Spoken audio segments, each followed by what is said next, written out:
মঙ্গলবার ২৬শে March CSK versus জিটির মধ্যে খেল ম্যাচে গুজরাট অধিনায়ক শুভমান গিল একটি বড় ভুল করেছিল, যে কারণে তাকে ১২ লক্ষ টাকা জরিমানা করা হয়েছিল। সিএসকের বিরুদ্ধে ১৬ ওভার রেটের জন্য দোষী হয়েছিল গুজরাট টাইটান্স। এটি তার প্রথম ভুল, এই জন্য তাকে ১২ লক্ষ টাকা জরিমানা দিতে হবে। এটি গুজরাটের দ্বিতীয় ম্যাচ। তাকে শাস্তি দেওয়া হয়েছিল কারণ শেষ ওভারের সময় ৩০ গজের বাইরে মাত্র ৪ জন খেলোয়াড় ছিল।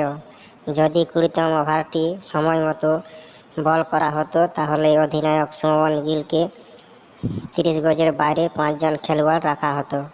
শেষ ওভারে মাত্র ৮ রান করেছিলেন সিএসকে।